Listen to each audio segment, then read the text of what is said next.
સરકારી ભરતીઓની તૈયારી કરતા રાજકોટ જિલ્લાના ઉપલેટા પંથકના ઉમેદવારોએ રેવન્યુ તલાટી સંવર્ગની પરીક્ષાના અભ્યાસક્રમમાં ફેરફાર કરવાની બાબતને લઈને ઉપલેટા મામલતદાર કચેરી ખાતે આવેદનપત્ર પાઠવ્યું હતું। રાજકોટ જિલ્લાના ઉપલેટા શહેર અને તાલુકા તેમજ આસપાસના પંથકના વિદ્યાર્થીઓ કે જેઓ કોમ્પિટિટિવ એક્ઝામની તૈયારીઓ કરી અને સરકારી ભરતીઓ માટે છેલ્લા ઘણા સમયથી તૈયારીઓ કરતા ઉમેદવારો અને વિદ્યાર્થીઓ દ્વારા રેવન્યુ તલાટી સંવર્ગની પરીક્ષાના ગ્રેડ પે અને અભ્યાસક્રમમાં ફેરફાર કરવાની બાબતને લઈને વિવિધ મુદ્દાઓ ઉપર ઉપલેટા મામલતદાર કચેરી ખાતે એકત્રિત થઈ ઉપલેટા મામલતદારને આવેદનપત્ર પાઠવી સરકાર અને ભરતી પ્રક્રિયા સાથે સંકળાયેલા જવાબદાર તંત્રને ફેરફાર કરવાની માંગ સાથે આવેદનપત્ર પાઠવ્યું હતું।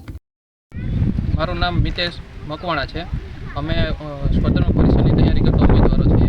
આજે ઉપલેટા મામલતદાર ઓફિસ ખાતે રેવન્યુ તલાટીનો જે અભ્યાસક્રમ જે છે એ આપવામાં આવ્યો છે એ બાબતે અમે આવેદનપત્ર આપવા આવ્યા હતા।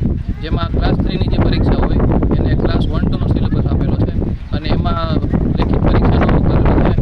એ બાબતે આજે રોજ મામલતદારશ્રીને રજૂઆત કરી હતી કે ગુજરાત ગૌણ સેવા પસંદગી મંડળ દ્વારા જે સિલેબસ આપવામાં આવ્યો છે એમાં ફેરફાર કરી અને એમસીક્યુ બેઝ પરીક્ષા લેવામાં આવે અને સીબીઆરટી બધી પરીક્ષા રદ કરીને ઓફલાઈન પરીક્ષામાં લેવા માટે એવા મેં મામલતદારશ્રીને રજૂઆત કરેલી છે।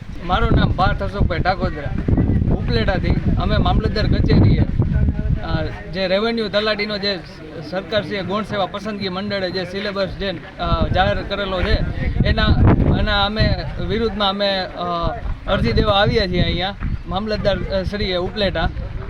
જે સિલેબસ છે એ છે ક્લાસ 1-2નો અને અમે જે તૈયારી જે ભરતી બહાર પાડી છે ક્લાસ 3 લેવલની બહાર પાડી છે એટલે અમે એના વિરુદ્ધ ઉપલેટા મામલતદાર શ્રીએ અરજી કરવા આવ્યા છીએ। વિપુલ ધામેચા, દિવ્યાંગ ન્યૂઝ, ઉપલેટા, રાજકોટ।